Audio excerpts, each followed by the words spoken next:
welcome to episode number 171 of the Northern Miner Podcast. My name is Adrian Pocobelli. I am your host. I am your online editor for the website. I help out with social media. And always tag us. We will retweet you.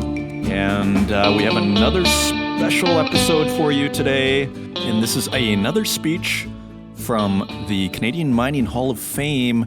And this features Alex G. Balogh, former Noranda and Falconbridge CEO, Alex G. Balogh. And what I took away from this speech was, I thought it was a values speech. I thought, like, what he does is he highlights the importance of his colleagues. In a sense, he gives credit to everybody else and his family and the special role that they played. And that, to me, is probably what the secret of his secret recipe. I mean, there's this traditional notion, and I think this is important for students. When I grew up in the 80s and 90s, there was a notion, a myth, that only jerks do well in the business world and that you have to be a nasty person. And I think that's a myth. I think what I've learned is really the higher status and the more successful people you run into in society, and this isn't a hard rule, but the more successful people you run into, actually, the more nicer everybody gets. And I think Alex G. Balogh is a demonstration of this. So I think this is extremely important for, say, younger students that don't necessarily know, you don't have that much experience, that leadership, this is an exercise in leadership. This is a tutorial in leadership. That is the underlying story of this speech. So don't worry about every little word that's spoken. I mean, listen to all the words. But in a sense, what I'm saying is read between the lines here. Look at what Alex G. Balogh decides to talk about. Don't just worry about every specific little sentence. Look at how he's structured this speech. It's quite interesting. And really what he does is he makes it about everybody else. And and it's probably true. It's probably for him an accurate speech. It's not just false humility here either. I don't think that's at all going on here. I think he's speaking from the heart. So this is a values episode and a leadership episode. So I'd almost call this an executive management episode. So that is coming up. There's a lot of news flow right now. We have this coronavirus, which is coming out of China, and it seems to be spreading. Davos just happened last week, and you're hearing all these they're not outrageous statements, but all these hyperbolic statements about how the boom-bust cycles are no more. Recession is impossible this year. And sure enough, here comes a plague right on schedule. So human hubris will never know a limit. And as the famous book was called, this time is different. And we always want to think that this time is different. And if there's anything we learned from the ancient Greeks is that human nature is a constant. So here we are at coronavirus. And I guess the reason why I'm mentioning that is I was looking at stocks. The market took a pretty big hit yesterday. But look at Newmont. Newmont up 0.5%. And I thought to myself, there's a business that, you could probably have a pretty horrific situation globally. And as long as their, mines that are in the middle of nowhere continue to be able to sell gold, like that's a pretty tight business. It's not like some Johnson & Johnson type business or Nike, where how are they going to keep selling shoes if everybody's staying inside? These are just speculations on my part. These are not recommendations. Let me be clear on that. These are just observations from out here at the Northern Miner Podcast. Another little concern thought I sort of had on the coronavirus is, China may be able to build a 1,000-person hospital in 2 weeks, like they say they're doing. The United States and even Europe might have all these protocols to deal with this kind of virus and to contain it. But I wonder to myself, what about the poorer countries? What if this spreads to poorer countries? What happens then? And what if it spreads to several? We don't know what's going to happen with this. This is the kind of black swan, as they call it, that can affect everything. So this is why I bring it up. Why are we talking about the coronavirus on Northern Miner Podcast, on a mining podcast, because that can affect everyone. And there's a heavy financial component to what we're doing here, a business component. These are about mining companies. And with that, we have a couple of updates. Let me just take a look here. The young mining professionals are selling tickets to the Peter Monk and Ira Thomas Award. This is on Saturday, February 29th at the Shangri-La Hotel in Toronto. So this usually happens the Saturday before PDAC, and it is this year. Early bird tickets are now on sale. You can find a link at their Twitter, at YMP Toronto. John, our former editor-in-chief, told me it was a great night and last year. That is coming up with YMP Toronto, so you might want to check that out. And also, speaking of PDAC has announced that they have a PDAC convention mobile planner. So that is available if you just go to PDAC's Twitter feed. And finally, we also have the nominations for the Women in Mining Canada Trailblazer Awards. And there are 5 awards, and the deadline has been extended until January 31st. So if there's someone you want to nominate for the WIM Canada Trailblazer Awards, you still have time. You still have 2 or 3 days here till the end of the month to get your nomination in. So why not? If you know a great trailblazer in the mining industry, send her name over. So that is all going on. It's very interesting news flow. So we're going to get right into that right now. And you can find us online at northernminer.com. You can find us on Twitter at northernminer. You can find us on LinkedIn and Facebook and YouTube. And you can also find us on Instagram at The Northern Miner, which just keeps growing. I don't know if it's people listening to this podcast. The reason I mention this is it's not easy to grow on Instagram, and ours is growing. So come check it out. I try and put beautiful pictures on there for you guys. You get mining cartoons that are exclusive from The Northern Miner. We put all sorts of stuff, so do check that out. It'll be exciting at PDAC too. And also you can find us on all the major podcasting platforms and on YouTube. So check it out. Let's turn to the news. And turning to the website, we have a big story from Cecilia Jamasmi from mining.com, who is our sister publication, and that is Barrick reaches historic deal in Tanzania.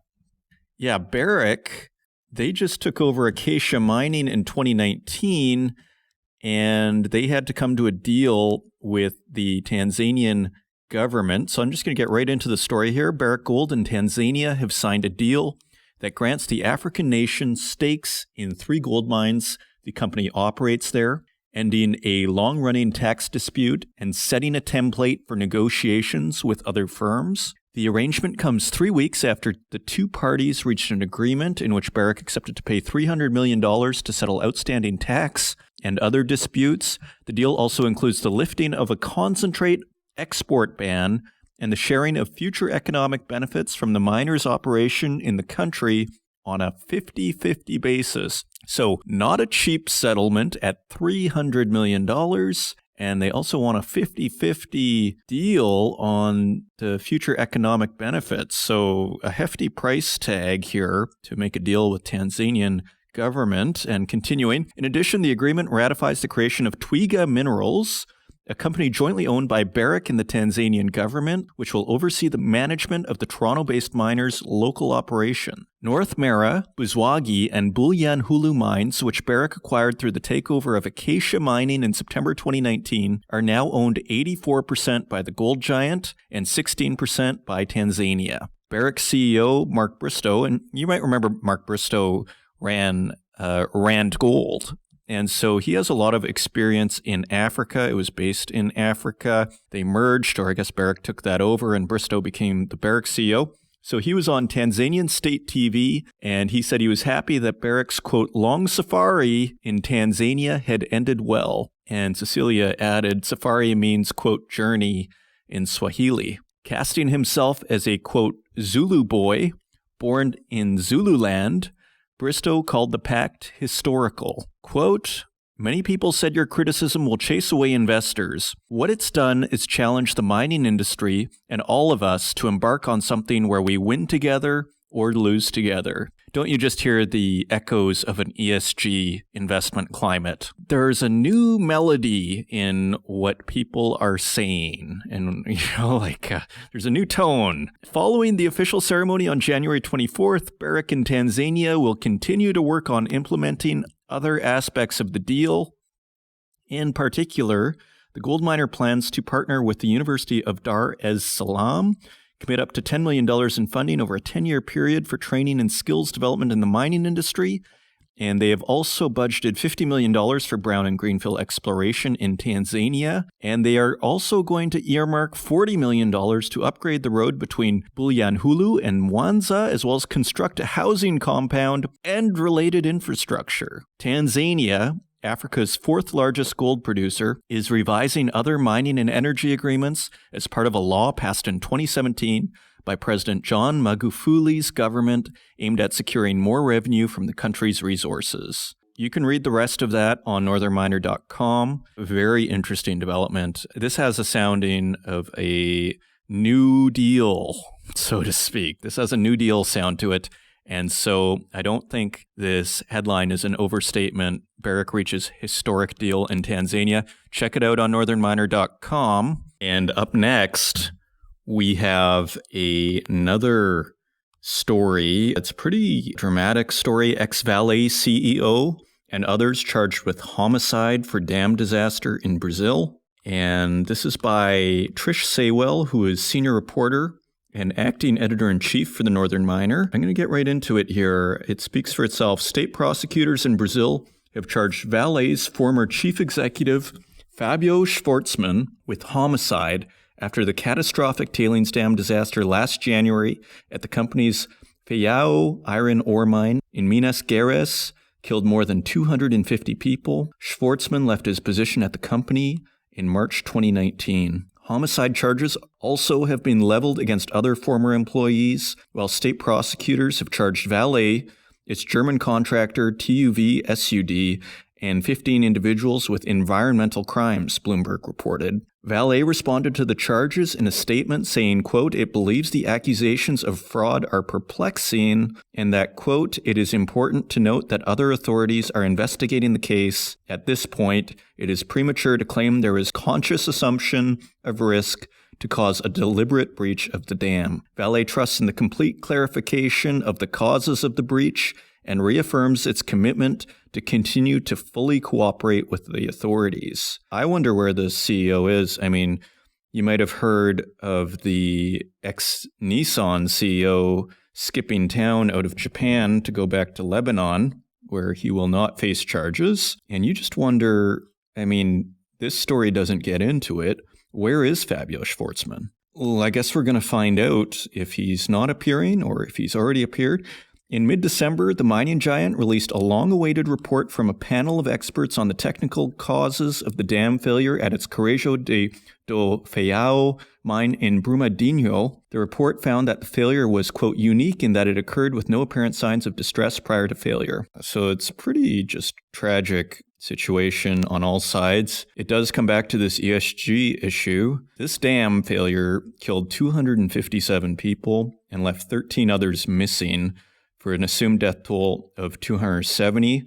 There's a comment from Edward Stirk that Trish added from BMO Capital Markets, and he said in December, the report does not attribute blame, but looks at what occurred. The key conclusion is that the dam design, a lack of internal drainage, and poor tailings deposition management throughout the life of the dam were the root causes. Our interpretation is that the dam would have been close to its failure envelope through most of its existence. The disaster has been described as, quote, a human environmental tragedy by the Global Tailings Review, an initiative of the International Council on Mining and Metals, the United Nations Environment Program, and the Principles for Responsible Investment.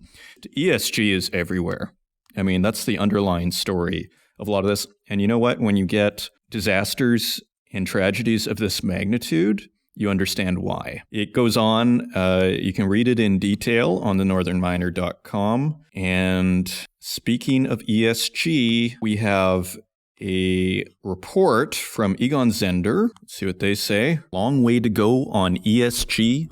Egon Zehnder report says This is also by Trish Saywell. A study of environmental, social, and governance, ESG, practice in the mining sector that examined the top 50 listed mining companies by market cap and the world's 20 largest institutional investors, says much more work needs to be done to put ESG front and center in the industry. Quote, despite the compelling business case for ESG and its acceptance as a critical issue by essentially all mining companies, there is no company that stands out as the undisputed leader in ESG performance. The report by Egon Zehnder, a global management consulting and executive search firm, concludes. It continues, even the world's top mining companies still experience fatalities, spillages, community strife, conflict with NGOs, and public relations disasters.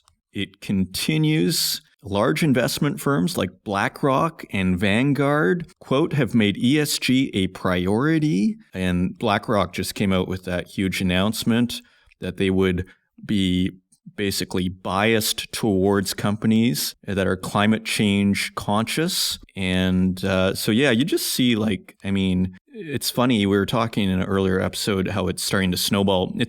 It was starting to snowball. Now I'd just say it's snowballing. Like it's becoming a massive. Heloise Nell argues that it's only in the last 2 or 3 years that ESG has come to the forefront in the discussions in the mining sector. And I think that's true. Imagine 3 years ago. I think a lot of people would be hard pressed to say what ESG was 3 years ago. It's only in the last year and a half, 2 years that you've really seen it. In the last 6 months, it seems to be gaining momentum by the week here. So here's a quote from Nell. We feel that through a cross-section of the mining sector, they are only just starting on ESG. I think so. I think the consciousness is really changing basically as we speak. Quote, with mining, the trigger point was Brumadinho. So our last story. There wasn't much of a response from the investor community or otherwise in 2015 when the Samarco dam burst. Sandhu, head of research for Egon Zehnder's global mining and metals practice, said in an interview from New Delhi.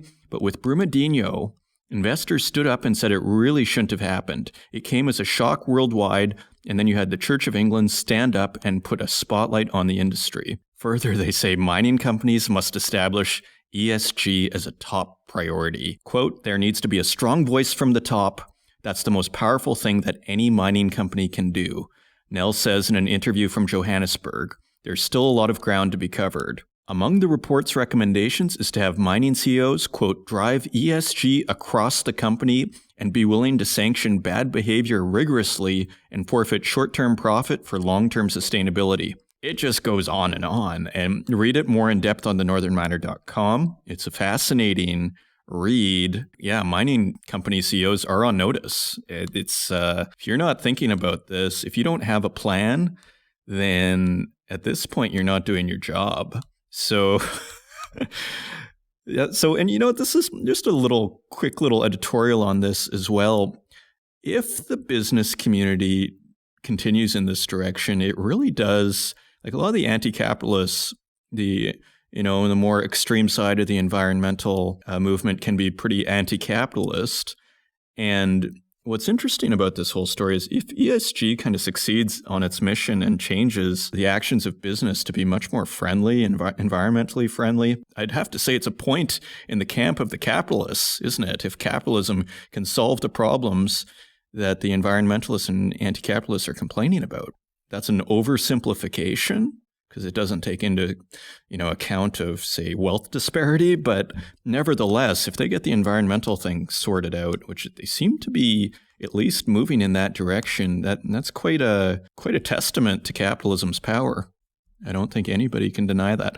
But, again, this is a free-speaking society. Feel free to leave a comment on the podcast page, whether it's a SoundCloud or the Northern Miner page where we post this. And then I just wanted to finish off with what I'd call just a totally awesome article by David Perry, Top 10 Large High-Grade Uranium Projects.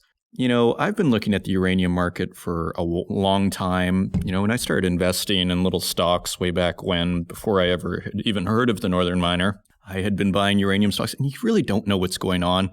You search through these uranium stocks, and you really have no idea.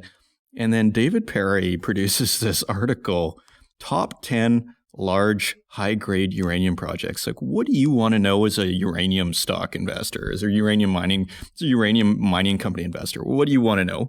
You want to know the top 10 large, high-grade uranium projects, and it's fascinating. You really see how Cameco dominates. Like, all of a sudden you go, maybe as a junior investor, you might think, oh, Cameco's too boring. It's not cheap enough. You kind of want those small stocks that are going to get super high leverage if the uranium price goes up. But then you see how much Cameco owns, and then you go, oh, wow, Cameco's only at $9, or $10, whatever it's at now. So all very interesting. And I'm going to go through the top 3, and then you can subscribe to the Northern Miner to see all 10. The first is McArthur River, and Cameco owns 70% and Orano 30%. Orano is based out of France, and it has proven and probable reserves of 2.5 million tons for up to 6.91% uranium oxide. And so that's number 1. The second, interestingly, is Next Gen Energy's Arrow deposit with 3.4 million tons at 3% U3O8. So Next Gen has the second biggest deposit. That was like, now I understand why that stock was so hot, 7 or 8 years ago when that deposit was found. Now I understand. Okay, that's the second biggest high-grade uranium deposit in the world. And the third that we're going to list here is Jabiluka, which is owned by Energy Resources of Australia, and they have 15 million tons, but it's only at 0.55% U3O8. So that's a pretty massive deposit, and that's in Australia's Northern Territory within the Kakadu National Park, a UNESCO World Heritage Site, which also hosts the Ranger uranium mine 22 kilometers to the south. So I guess they filled out the required forms to get the UNESCO, to mine uranium out of the UNESCO World Heritage Site. So that, to me, was my favorite article of the week. That was Northern Miner Classic, David. So congratulations on that. And with that, let's turn to metal prices.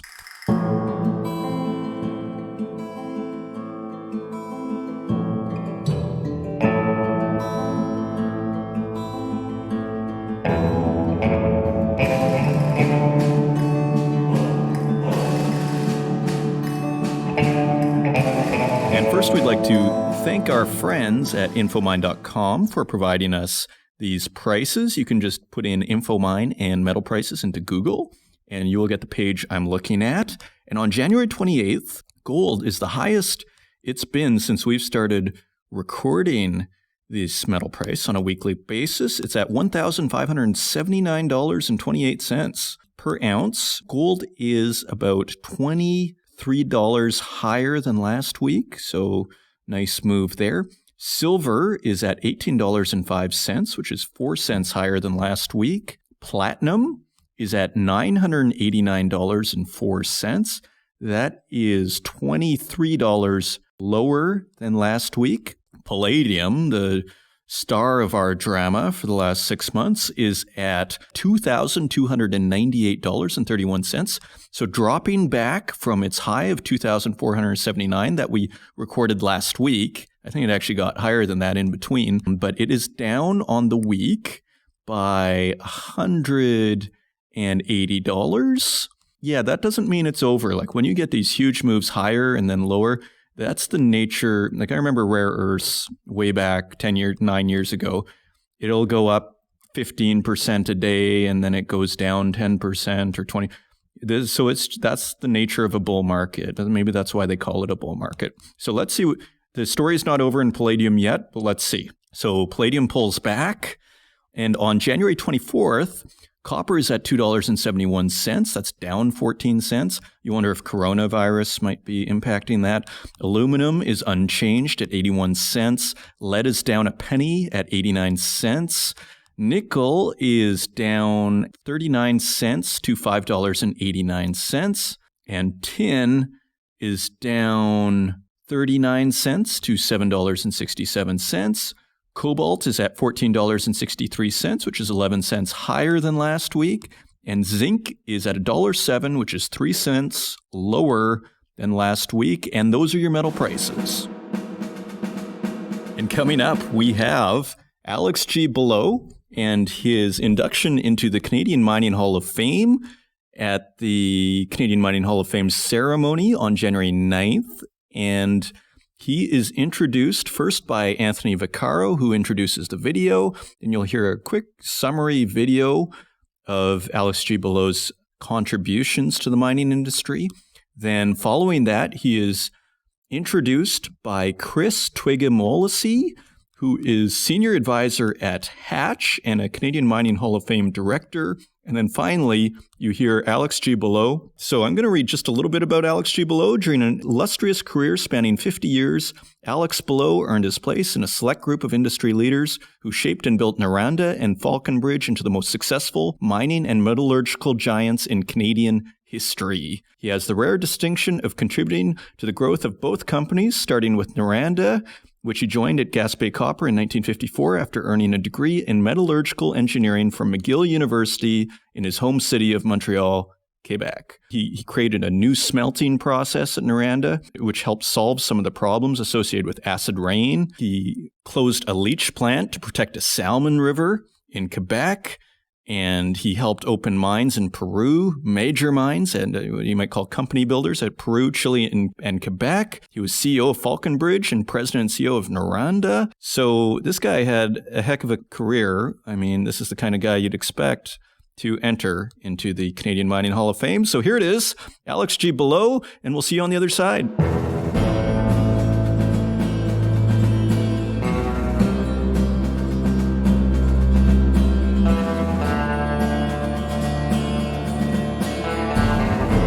We'll now celebrate the career of Alex Balogh.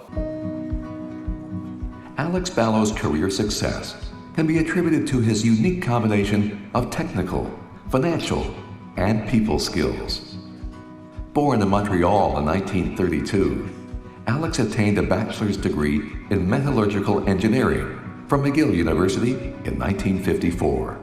I was in chemical engineering, and my professor, he attracted me away from chemical engineering into metallurgy with a scholarship.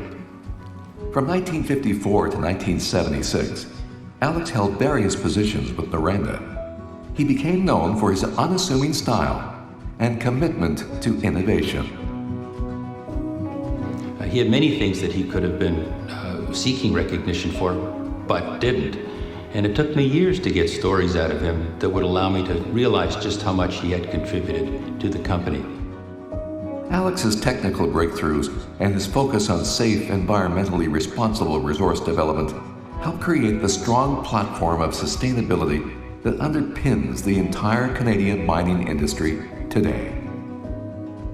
Alex's commitment to innovation was evident in his early career projects. He was instrumental in the development of a new smelting process at Noranda. The construction of that reactor, the new smelter, also enabled us to build an acid plant and capture a good percentage of the gases. It allowed Horne smelter to continue on in operation for a lot longer time than other smelters because it was able to solve some of the problems associated with acid rain, and it was certainly energy efficient. If you ask me honestly, I would take no credit for it because it was a true teamwork. Alex was also key in the development of the Gaspé puncher, designed to mechanize a labor-intensive process.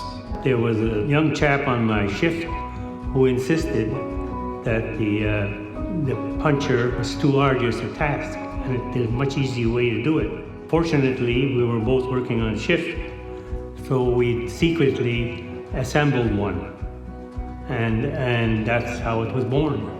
Since the late 1960s, we have sold over 250 units of the Gaspé puncher to virtually every copper smelter and some nickel smelters all over the world. By 1976, Alex had become VP of Noranda's copper and zinc operations. In the late 1980s, he was the principal negotiator in the acquisition of Falconbridge. We were sitting at a Noranda board meeting when one of the secretaries ran into the office saying that somebody's calling. It was a company called Trelleborg. They wanted a partner because they couldn't afford all of Falconbridge. Within 12 hours, we were on a plane. And we liked each other right away. We trusted each other. And within 2 days, we had closed the deal to buy what turned out to be one of the biggest operations in Canada. That deal changed the course of Alex's career as he became CEO of Falconbridge and also president and CEO of Noranda. He retired from his position of chairman of Falconbridge in 2003. In the period that he had these responsibilities, we opened up 3 of the really fine mines in the world, company makers on their own. There was the Antamina mine in Peru, the Collahuasi mine in Chile, and the Raglan mine in Quebec, and they are all still very active today. Alex was also a big supporter of Noranda's research center. At one time we had 100 researchers. We also were top of the line in the business of concentrating minerals, not just smelting them and producing, but concentrating them. And some of the top people in that field were products of the research center. Alex also led the industry in addressing environmental concerns. At one point, he closed the leach plant in Gaspé to protect the York River. We closed it because the York River is a salmon river that is loved by everybody, not just Gaspésians, and was going to last a lot longer than our ore body. Alex attributes his success to what he learned during his time living in small towns, where he took on community and family challenges. He calls his son Lou the heart and soul of the family. One of our children is afflicted with Down syndrome, and that's one of 4 children. So we had a problem with schooling for him. At the time, we were living in Noranda, where we had to drive him 40 miles in blinding snowstorm to get him to a school where they would accept him. Now in Oakville, he's sitting pretty. While in Gaspé, Alex helped launch and was the editor of a local newspaper for 8 years that had a circulation of 2,000. So you ran the Voyageur newspaper. And is that you in the photograph? Yes, that's me. I'm actually doing a headline there because we were using the offset process for printing, which was pretty well pioneering work for newspapers. Following his retirement, Alex went on to work on 19 company boards. He is recognized as being a great mentor throughout his career. I'm sure there are a lot of other people would want to thank Alex for the mentorship and the sort of enthusiasm that he showed, enabled them to broaden their experience from metallurgists out to the broader mining industry. He brought all that, I think, to a lot of people, and particularly to myself. His impact is still felt today, years after his retirement. Ahead of his time in many ways, his countless innovations benefited both workers and the community at large.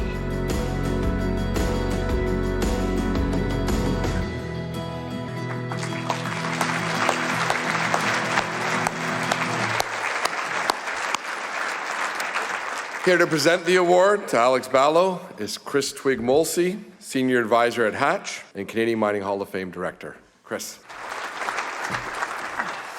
Well, good evening, everybody. It's my great privilege and pleasure tonight to introduce Alex Balogh, who's earned a unique place in Canadian mining history.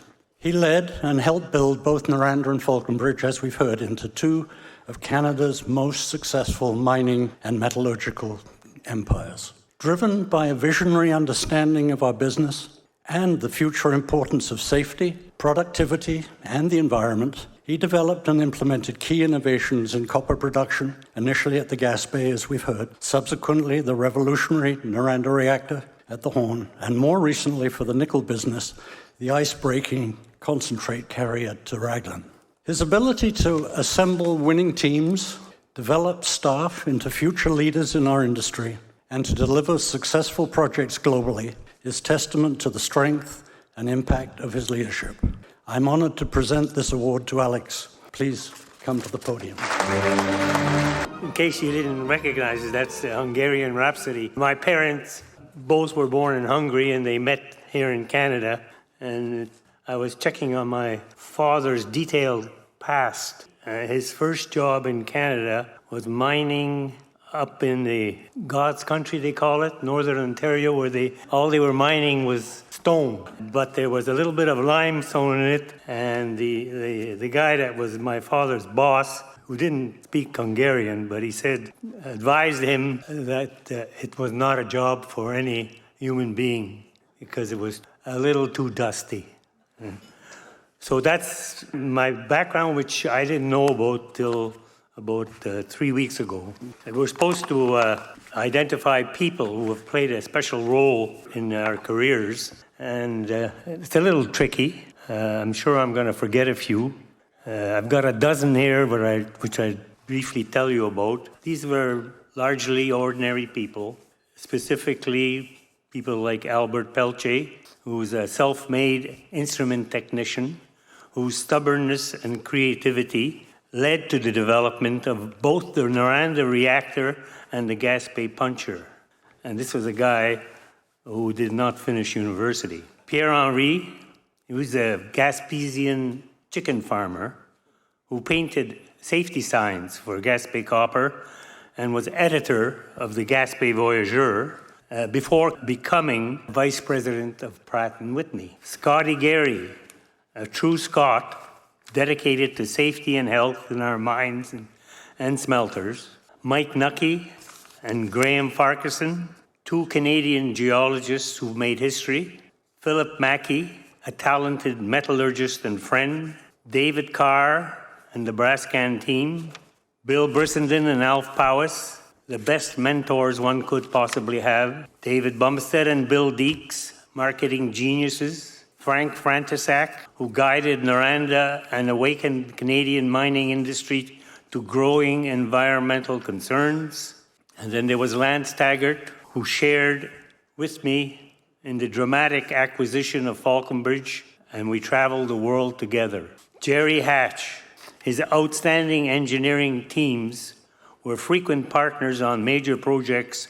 They did projects that were not just bricks and mortar, but they became a part of our company virtually. Of course, the Balogh Forche team was the most important team of all. My wife and daughters and my two sons are not both all present because Lou, who you saw on the movie, couldn't make it. Now, he's mentally challenged, and my family will be the first to claim that our characters were all built by Lou.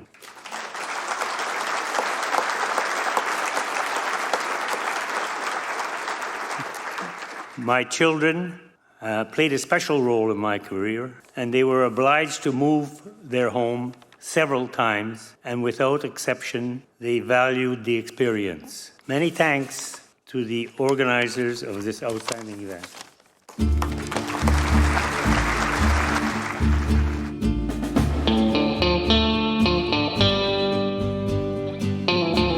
And there we have it, Alex G. Balogh at the Canadian Mining Hall of Fame.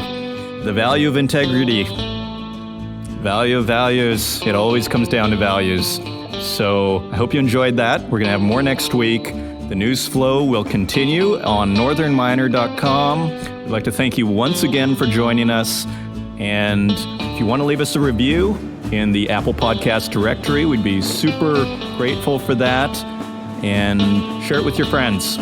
So until next week, take care.